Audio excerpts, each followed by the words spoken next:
What is going on, everybody? BobbyFi here. Going to be solo today.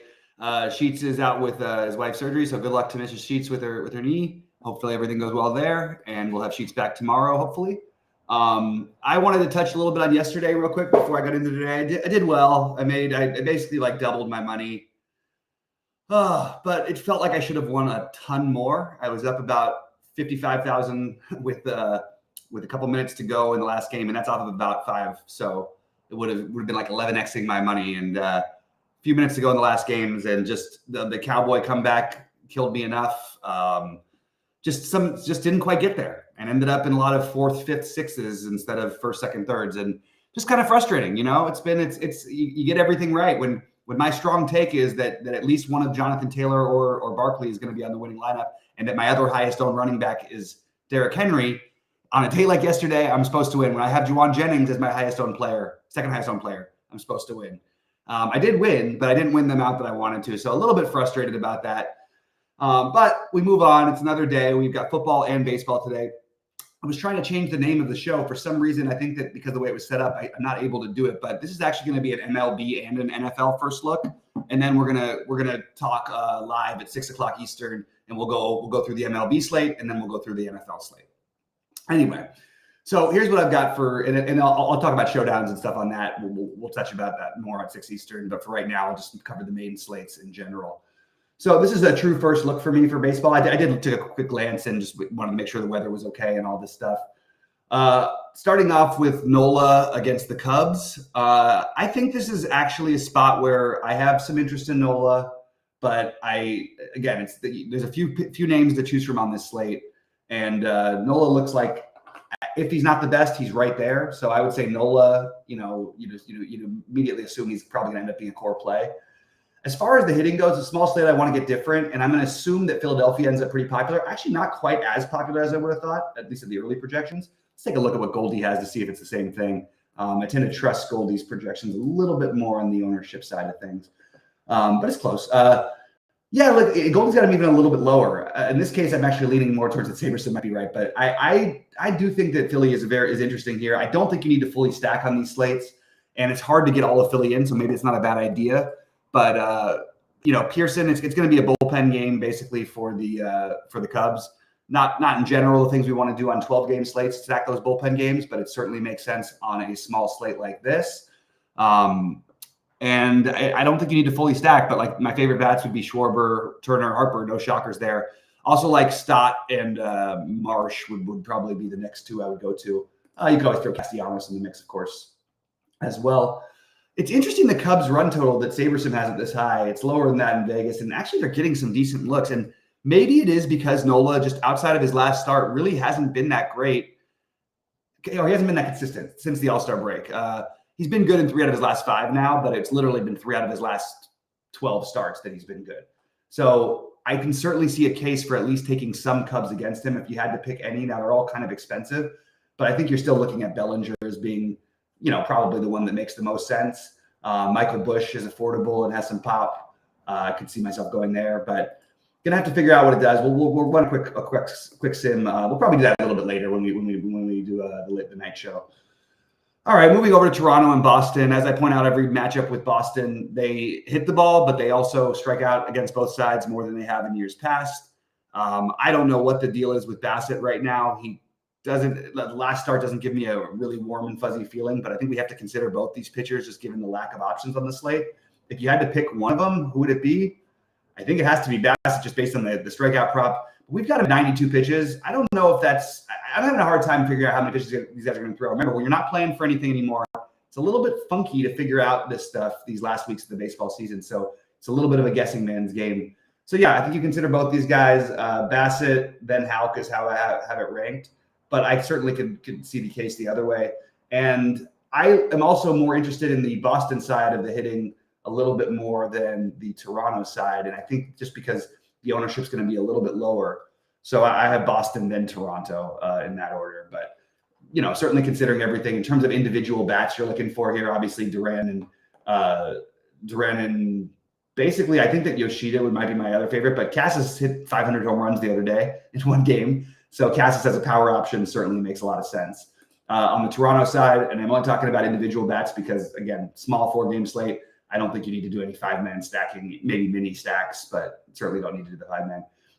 Favorite bets on the other side are going to be Vlad Guerrero, George Springer.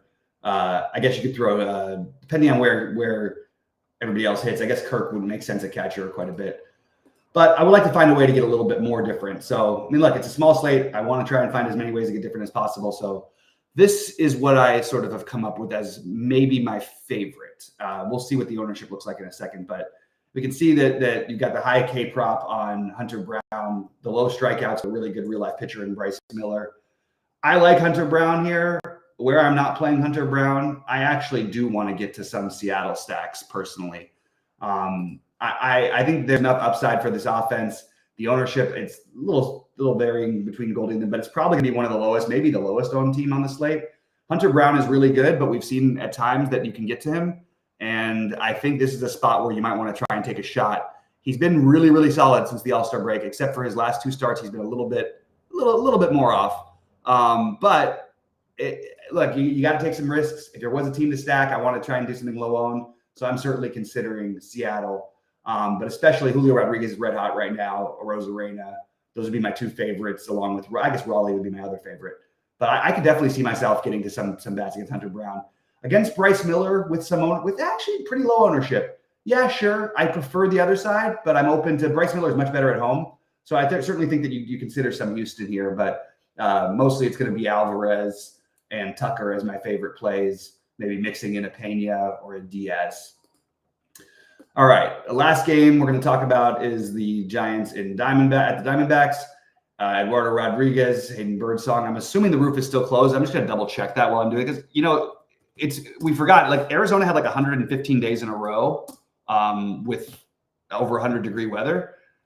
It's crazy, but again, it's over now. So maybe let's see if it's open tonight, just because it might be now closed for the series.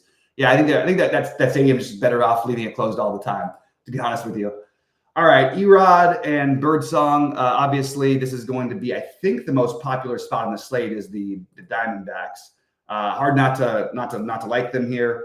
Best offense or highest scoring offense in baseball. I'm sure that surprises a lot of people, but they have been freaking awesome all season long. I do like them. I think I actually prefer getting to the Giants a little bit. But again, you got so many pinch hit risks. So I'm gonna run a sim, and actually I'm gonna run it right now because I'm curious what it's gonna come up with for this slate. I'm gonna load it for the 111, and I'm playing 4. So I'm gonna see what it gives me. I'm not gonna go with this, but I'm just gonna take a quick look and see if I can sort of find something that what is going on with these tournaments? Why don't they have it? There it is. Okay. I guess it's just because we have the 2 football games and it's the end of the baseball season, so we're not getting the same tournaments. I'm going to do something interesting. I'm going to import Goldie's projections. I like doing it. It worked the other day. Shout out to Goldie. Did a great job for us and importing his projections. And I have to make a couple of manual changes. Let's just make Real Muto at 7, and we'll move. Let's see. Let's move Schwarber to 9. Maybe just downgrade the Phillies a little bit. All right, and let's build, and then we'll run the sim and see what it gives us. I built 20 though. Shoot. And did I use the sim? Yeah, I did use the sim. Okay, so we're building 20 in that 111. We'll see what it gives us, but then I'm going to rerun it and see if I can get 4. Actually, we'd only like to do 4 though, if possible. And we'll get it ready for the next time when we rebuild. But yeah, I'm really curious what it comes up with today in terms of stacks types. I think you're going to see some 3-3-2s. I think you're going to see some like 3-2-2-1s. I think you might see some 4-2-2s, some 4-4s. Saberson tends to like to keep it more correlated. They've got it at 6 today. I might even drag that down into 5 before if I was actually going to be building a million lineups tonight. So let's see what they got for 20 lineups, and then we'll talk about some football in just a minute. Say hi, give us a like, subscribe, all that stuff. We appreciate it. I know that it's kind of a quieter day. It's always the calm after the storm, and on these Sundays. But we're gonna have MLB playoffs coming up. We're gonna have MLB. We're gonna have an NBA coming up in a month now. I gotta double check the opening of the NBA, but I think it's pretty soon. All right, so let's see what it comes up with first before we do anything optimization wise. And I'm just really curious to see what types of taps. Look, they went with Seattle, and they went mostly with their old school, their same school 5-2, 5-3, 5-mans. All 5-mans. I don't like doing that because I think you're differentiating the second you stop doing 5-mans on 4-game slates. and that is the route that I am probably going to take.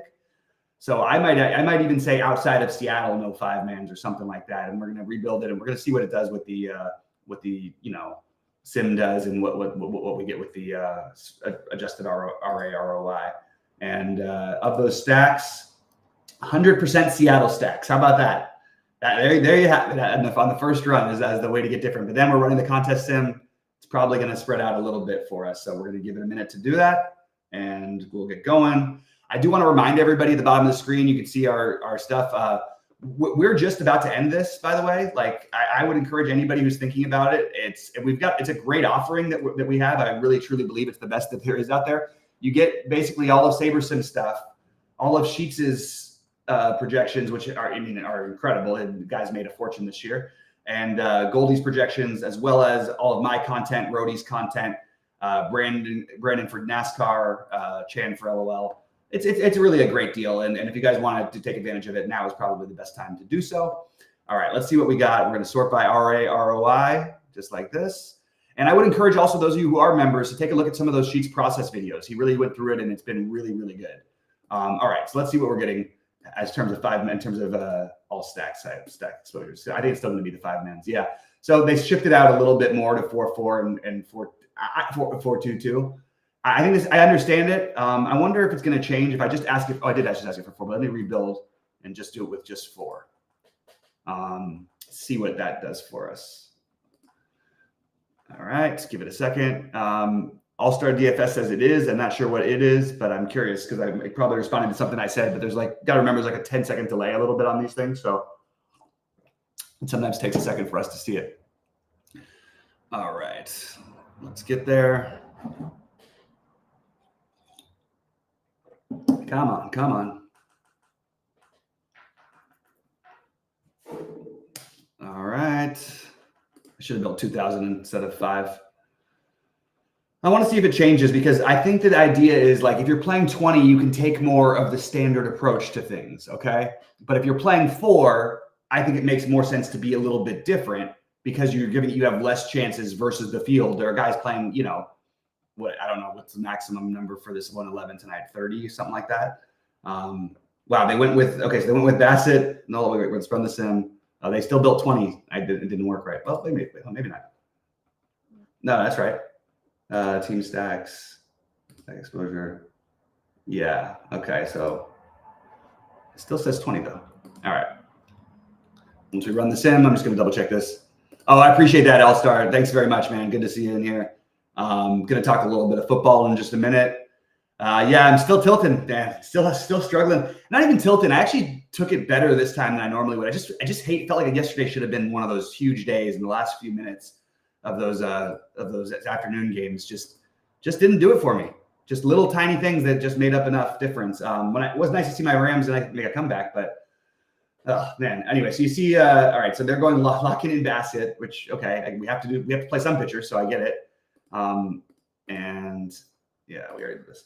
I'm just going to see what they got for team stacks. Yeah, again, Seattle there. So they're liking the Seattle just like I like the Seattle today. But again, I do not think you need to do this 5-man stack exposure, the 5-mans exclusively. I would like to get to more fourth. I like this. I like this mix. I like that it's spreading out a little bit. And I wonder if I up the min uniques, if we can get a little bit more spread out even. Okay. Yeah. Now we're talking a little bit better. Let's see. Okay. Went the other direction that time. We're going to try again. Yeah, I'd like to get more of the 3-3-2s, 4-2s, stuff like that today. I just think it makes enough sense. And there you can see it started to – it really wants to give you those 5-mans. But look, we'll see what happens. I'll be live at 6 Eastern to talk about this, and then we will transfer it right on into football for Monday. I'm just going to talk through the 2-game slate here and see what we can do to get different. You have 2 games that are extremely playable as far as I can see. I mean – games that on the main slate I actually would have considered. I'm not as low on this this Buffalo total. This Buffalo Jags total feels a little bit low to me. I also just going to go on the record tonight. I love the Jags tonight. Love them. I think they bounce back tonight. We'll see what happens, and we'll see if even with loving them, you do have the cheap Trevor Lawrence. Okay, so I like that obviously. We love Trevor Lawrence, but I mean, it's really hard to not say Josh Allen should always be, I mean, even on a 12-game slate, it's like the scariest guy to fade because he can score so much on his own with his legs to cook in the backfield. So I like the idea of getting to Lawrence here. And that would be, I guess, a little bit contrarian just based on the ownership. I'm just going to grab real quickly Goldie's ownership here. Goldie's got him all the way down at 6. And that could happen. We've seen that happen a lot lately. So I actually think if he's going to be that low owned, you make Trevor Lawrence. I'll have some definite interest there. Even though I have respect for the Bills and everything, I have less respect for the Bills than most people do. I'm tired of every year people saying, "Oh, they're the second best team." No, they haven't been the second best team in football. It's just they lost games they should have won. So what? Okay, I don't really. Anyway, I don't want to. I just feel like they're a little bit overrated. I love James Cook though, and I love Josh Allen. Etienne also. It's hard not to make these guys like priorities, right? But I don't really know that like anything that I'm doing anything that unusual running back wise. I'll talk about showdowns later when we get to that. But I'm gonna go to the main slate plays for right now. Gabe Davis revenge, sure, I'll bite at 4,200. I like Gabe Davis quite a bit as a saver. I like Brian Thomas better as a receiver. Gabe Davis is a good receiver, and we've seen those monster games. Obviously, he had that one of the biggest games ever in that playoff game against Kansas City a few years back. But Gabe Davis is generally a really good blocking wide receiver. However, there's no real true emerged number one here. You'd think it's Kirk, but I actually think it's Brian Thomas, to be honest with you. Some people probably would say it was Kirk. I think it's Brian Thomas. And I think Gabe Davis is probably not generally as much of a threat. I think tonight he might be, though. As far as the Buffalo receivers go, look, small slate. We know what the deal is. Let's play some Matt Collins, right? That's what I'd like to do. I'd like to play some Matt Collins.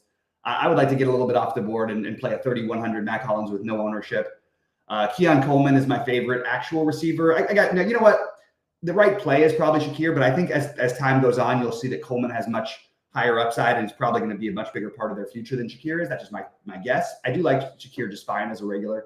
But I think I'll probably be looking at, like, in my Allen stacks, I'll probably be looking at Allen, Hollins, and Coleman or Shakir. I'm sorry, Allen, maybe Allen, Hollins. And I think you could go either Kincaid, and I think you could also go the other way. If you have a more chalky wide receiver build, I think you could certainly go with Dawson Knox as a contrarian play. We've got Strange, super cheap. Hard not to have some interest in that price. But I think my overall take is to sort of play this game as if Jacksonville, maybe a double stack with Herbert, maybe a triple stack if you include Brenton Strange.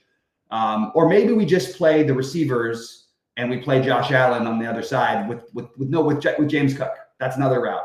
I also love Jaden Daniels tonight.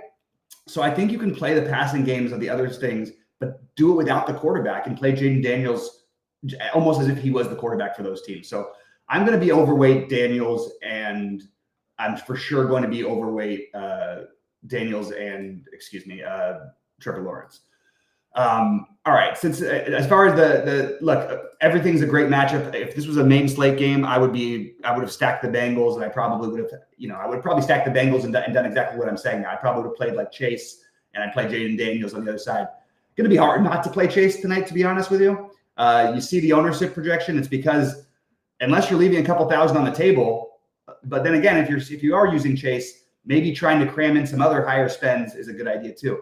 Terry McLaurin has not been my friend this season so far. I am counting on at some point them finding some chemistry together, but these ownership numbers are a little scary, just based on the production that we've seen so far. So I'm actually I'm stuck on the receivers for Washington because I do love Daniels. I think at some point he gets it together with McLaurin. I'll look forward to the next main slate where we'll get like 2% ownership on it. But as of right now, maybe the better thing is, like I mentioned, that I like a few value plays tonight. If you are going to try and spend up everywhere else and you do need the savings, I kind of like the idea of taking shots on Noah Brown, De'Ami Brown, and the other one I mentioned was Matt Collins from the Jags game, as well as Gabe Davis. But Gabe Davis is going to be owned. Those are just all the contrarian ones, the ones that I'm throwing out there. T. Higgins is back. You could make an argument for him over Chase, even at the same price. In fact, there's probably some lineups that I'll have that I might just, maybe in the lottery, where I might just throw Higgins in instead of Chase, and just like leave the money on the table just to try and get a little bit different. Because I do think it's hard to get different on these two gamers, especially in large field stuff. just you're going to have everybody playing every combination of everything. Leaving some money on the table can certainly make some sense, and flipping the build. But tight end, I like, look, we have Strange and Kincaid, and to some extent Knox in the other game. I think if I had to pick one of these two, I think it's Gesicki, and I think that Ertz is fine, but I'm not all that excited about it. Kind of prefer the tight ends from the earlier game. So I like the idea to be overweight Daniels and Lawrence, to basically, try to get slightly under the field on Chase, try to get slightly over the field on Higgins, try to get over in terms of, I forgot to talk about the running games here. I am a little higher on Cook and ATN than I am on either of these. If I had to pick one, I think it would probably be Brian Robinson. But I actually think Eckler's a good contrarian play tonight, especially if you follow the game script of what the score, you've got the Bengals here as an 8-point favorite, 8 or 7.5 point favorites. If you play that game script out, I think Eckler has some chance to do some serious work pass catching out of the backfield. He's put up double digits in the first 2 games. I think you can even play him with Brian Robinson here. It's always just, this is football on the Bain States. We're trying to find the best plays. We're trying to find everything. We're trying to, put together the best teams. Here, we're playing the contrarian game because it's a 2-gamer, time to get different. And we'll get into more when I talk about Showdown a little bit later, and we'll run some builds and all that stuff. All-Star DFS says 2-game slates are always interesting because people pile 2 favorite quarterbacks. I like playing the 200. Yes, All-Star DFS. I am with you on that. I think that is the way that I want to go when I try to coordinate my build. So I'm going to get to some building. I'm going to post, either in the Discord or on the site.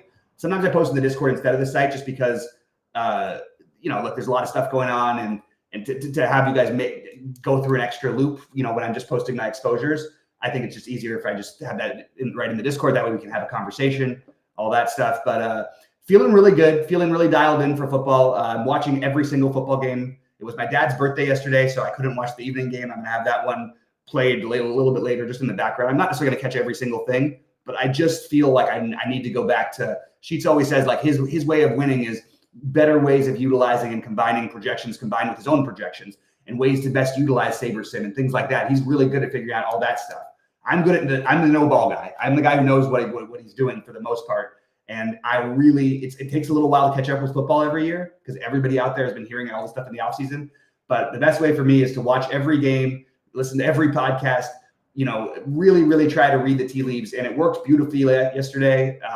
It just didn't quite lead to $100,000, but it did lead to a profitable day. And I'm hoping to have another one today. Hopefully all you will as well. Hopefully you guys watch that show because, me and Rhodey were screaming about Higgins. I was screaming about Barkley, Taylor, Henry as the contrarian running backs over Kamara, over Mason, over who was the other one that we were playing over? Oh, no, I actually ended up with the field on Charbonnet. And I was actually under the field on Mason, but I still had 35% of them, but he was 63% in the 333. Anyway, we appreciate all you guys. Really come join us. As All-Star DFS agrees, it's the best deal out here. Come join us, and we'd love to have you be a part of it.